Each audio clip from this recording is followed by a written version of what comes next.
We seek the threads that connect the past and present to inspire others in their quests. People travel great distances, make great sacrifices, and spend vast amounts of time and money searching for the answers to their questions.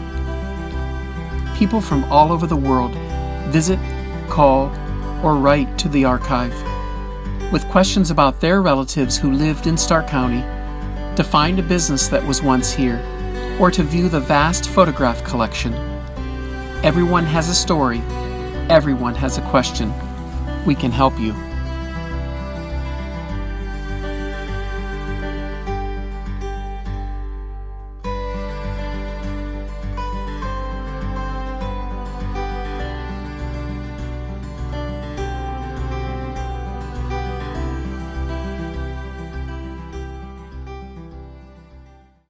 The oldest surviving home in Stark County? In September of 2017, an inquiry arrived from a gentleman in California who was requesting assistance as he delved into genealogical research regarding his family, the Ungers. He'd already uncovered extensive information regarding his family and their Stark County lineage. Walter Unger and his wife Marti subsequently traveled to Ohio and met with archivist Mark Holland, and they spent time in the research library. As it turns out, Walter Unger's father, Leslie, had been friends with E.T. Heald, who had written the 6-volume compendium of Stark County history called The Stark County Story, which is one of the most comprehensive sources to explore regarding our community's legacy. According to Unger family lore, George Unger Sr., his wife, and 3 children arrived in Stark County in 1826 on a prairie schooner from Pennsylvania and purchased 160 acres of land in the southwest quadrant of Section 28 in Plain Township.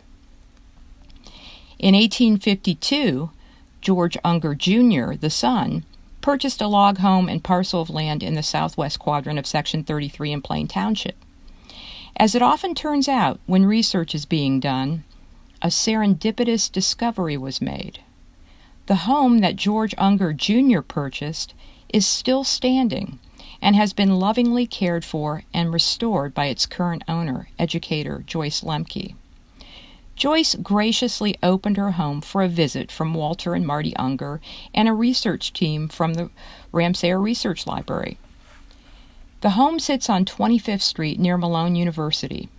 Joyce, who has owned the home since 1985, has a wonderful collection of documents and photographs reflecting the history and provenance of this home and its prior owners.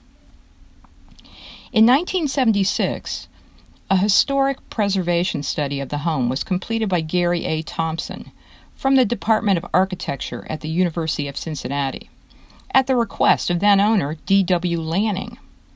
The original log home was completed in 1811. Log construction in Ohio began around 1780. In fact, the oldest structure in Ohio dates to 1788, the Rufus Putman House in Marietta, made of poplar pit-sawed planks. This Stark County home had previously been known as the Lanning Home, and before that, the Unger Farmhouse. It is the oldest known standing home in Canton. For history buffs, the Shorb House, built in 1810, is now gone. The Landmark Tavern still stands and was built in 1817. The Unger Lanning Lemke House is unique in that it contains 2 frontier styles in the same house, both log and half-timbered. The land on which it sits was first sold to John Hannon in 1810, who then sold it to Andrew Newman in 1811. Newman then sold the land to Daniel Smith, who built the house in 1811. The property was then sold to John Smith in 1829, who sold it to George Unger in 1852, and for many years his heirs lived there. The house then went to the Lanning family, who lived there from 1930 through 1985, when Joyce Lemke purchased it. At the time of the original purchase, Ohio was a very different landscape, with many Native American tribes still living here. There's an apocryphal story that when Daniel Smith was a first lieutenant in the Cumberland County Militia, His wife and children feared for their safety being alone in the house and rode by horseback to a neighboring farm. Upon returning the next day, they supposedly discovered 2 Native Americans on the second floor, both dead after a fight. The story was that you could still see traces of their blood on the floorboards. Many alterations and renovations of the property were undertaken over the years. In 1820, a half-timbered 2-story structure was added. In the early 1900s, the log house was converted into a garage. In 1932, both structures were extensively altered under the supervision of architect Herman Albrecht, who designed many homes in Massillon and in the Ridgewood neighborhood in Canton. A new entrance was completed, and there was a large rear addition. Fireplaces and dormer windows were added. Today, the house still boasts original pine flooring, as well as a beautiful front porch and stone cellar. The log house has an excellent example of 4-sided hewed logs with full dovetail notch. Although short-lived, the house had even operated as a bed and breakfast in the mid-1980s, known as Hollyhock Cottage, under Joyce Lemke's proprietorship. The guest bedrooms were known as the Rose, Trellis, and Loft Rooms.